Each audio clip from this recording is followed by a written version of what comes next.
Hello, I am Dr. Shikha Pandey, Professor and Head in the Department of Obstetrics and Gynecology.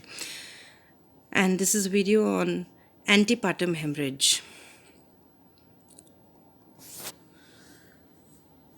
Let us first try to understand how a normal placenta is and what are the anatomical considerations. As you all know that placenta is the organ which is supplying all the nourishment to the fetus. It is implanted in the fundal area of the uterus, and through a umbilical cord it is connected to the fetus. So placenta is implanted on the uterus and is drawing all the nutrition from the mother and is connected to the fetus through an umbilical cord which has one umbilical artery and two umbilical veins. So it is playing an important role in providing the oxygen and nutrients to the growing baby and removing the waste products also of the fetus via the umbilical cord. Everything takes place. As you can see here, this is the normally how the fetus lies inside the womb of the mother and where the placenta is attached. Normally you can see in the fundal area the placenta can be seen. 22 centimeter diameter, 2.5 centimeter thick, discoid in shape. You know how a disc is? Thick at the center, thin at the periphery, 500 grams in weight, and an umbilical cord which is about 60 centimeters long and about 2.5 centimeters in diameter, contains two veins and one artery. This is the diagram which shows the structure of the placenta. Here, the baby is attached through the cord to the placenta. Now let us talk about the amount of blood that is lost in normal delivery. So during the process of labor or in the delivery process, in a normal labor about 500 ml of blood is lost. In case of a cesarean section, we expect 1000 ml of blood loss normally. And in the placenta, you know that there are different cotyledons. So cotyledon is the basic unit of a placenta, and several cotyledons are there in the placenta, and there in the maternal sinuses the blood comes through the uterine spiral arteries, and then it goes back through the veins.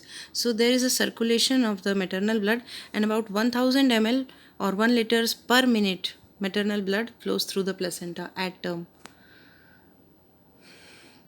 And if there is some kind of trauma or due to any other cause, if this there is a placental cause behind hemorrhage in pregnancy, then this much amount of flow is there at term. 1 liter per minute of blood is passing through the placenta at term in full term pregnancy. And if there is a either placental placenta previa or abruptio placentae, in both these conditions the hemorrhage that occurs is related to the placenta. And so you can imagine how what is the magnitude of the bleeding that can occur and can be torrential. So now let us understand, antepartum hemorrhage is the hemorrhage which is there before labor. Anti is before, partum is labor, so before labor. So any hemorrhage which is occurring after the viability of the fetus, which is about 22 to 24 weeks of pregnancy, and before the onset of labor, that is antepartum hemorrhage. Another kind of hemorrhage can be postpartum hemorrhage. After delivery, whatever occurs, hemorrhage is postpartum hemorrhage. Then ectopic pregnancy also leads to hemorrhage. Through the vagina it occurs, but it is present in early pregnancy. Abortion is also hemorrhage in early pregnancy. So we will be discussing the hemorrhage in late pregnancy, not postpartum hemorrhage also. I am discussing today antepartum hemorrhage. So it is a bleeding from the birth canal after 24th week of pregnancy and can occur any time until the second stage of labor is complete. The third trimester bleeding complicates 4% of all the pregnancies and is considered as a medical emergency. The first important is placenta previa. Second is placental abruption. These two hemorrhages are life-threatening. Vasa previa, the magnitude of hemorrhage is less, but it is all from the fetal side. So fetal mortality rates are very high in Vasa previa. Uterine rupture is a medical obstetric emergency. A lot of hemorrhage can be there and can be life-threatening, definitely. Other causes of antepartum hemorrhage can be reproductive system injuries. So injuries, infections, tumors, malignancies all can lead to hemorrhage. Why not? Local causes. Placenta previa. What is placenta previa? Placenta previa is the implantation of the placenta in the lower uterine segment in contrast to the place where it is normally implanted in the fundus or in the side of the uterus. So placenta previa may the implantation of the placenta is there in the lower uterine segment. Lower uterine segment is that part of the uterus which is formed by stretching of the isthmus portion of the uterus during later half of pregnancy.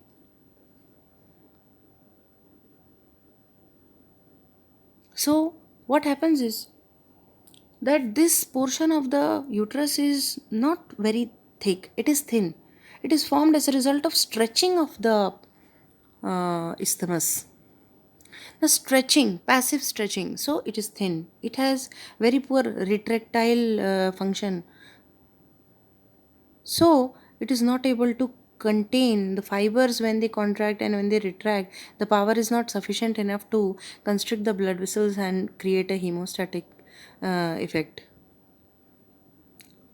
So leads to whenever there is placenta previa, this happens.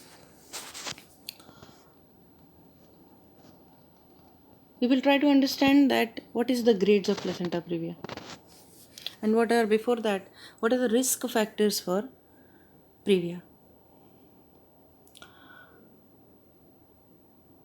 There is 31% incidence of placenta previa, and the risk factors being the age of the mother. If the mother is more than 35 years of age, 1. If she is multiparous, 2. If she has a history of previous cesarean section, 3.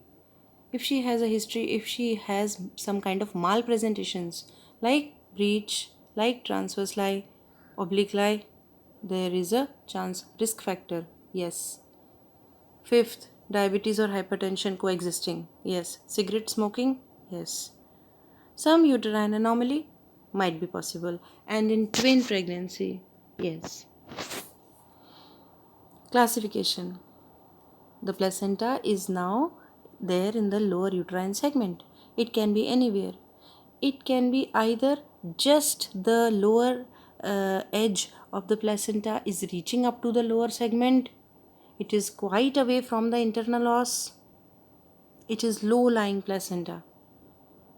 It can be the other way around, that the placenta is down into the lower segment and the lower edge of the placenta is within 2 to 3 centimeters of the internal cervical os, then this is partial placenta previa as per the ultrasonographic classification I am telling you.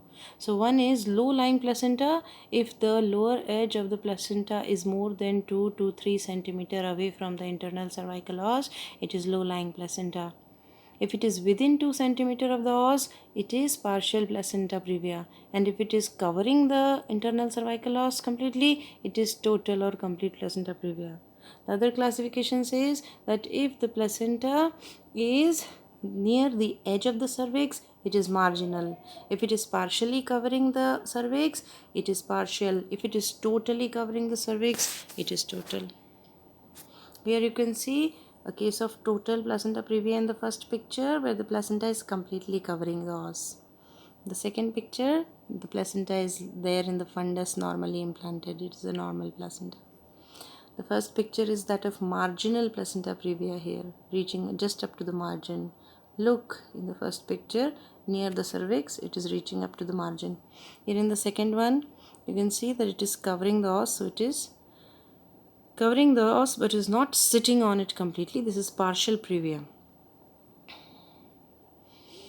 Now, what is the management? Management से पहले you should know what is the symptom and sign. We have seen the what is placenta previa. We have seen that what are the risk factors. Now let us study that what are the symptoms and signs of placenta previa. So, if there is a history of vaginal bleeding in the later half of pregnancy, after 24 weeks of pregnancy, and that bleeding is painless, it is unprovoked, causeless, no apparent cause for it can be cited, and there is a history of recurrent bouts of bleeding which are painless. Sometimes it can be initiated by an act of coitus, and the blood is bright red in color. This is suggestive of placenta previa.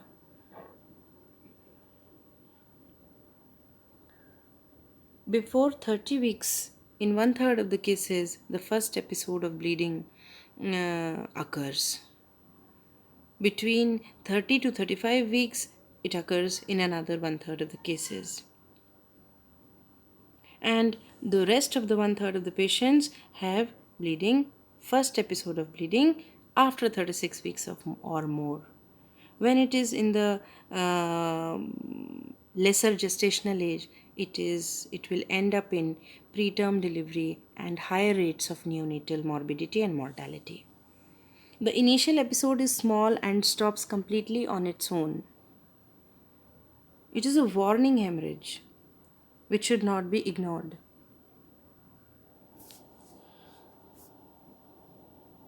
Now, when the patient comes to you, the management there are two things. One is the examination part, investigations, and treatment part. On examination, you will find that along with a history of bleeding per vaginum and painless bleeding and all such factors that I told you, besides that, you will find that the uterus is relaxed. The symphysis fundal height is corresponding to the estimated gestational age by dates and all. You can very well feel the fetal parts.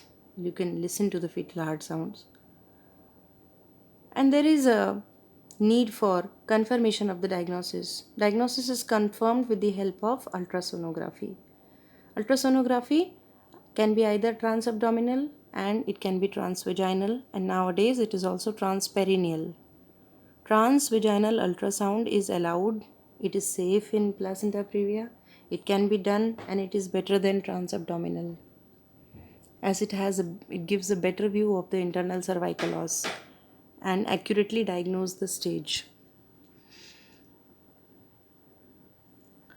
So you will perform an ultrasonographic examination if the general condition of the patient is stable and the bleeding is now controlled and no more.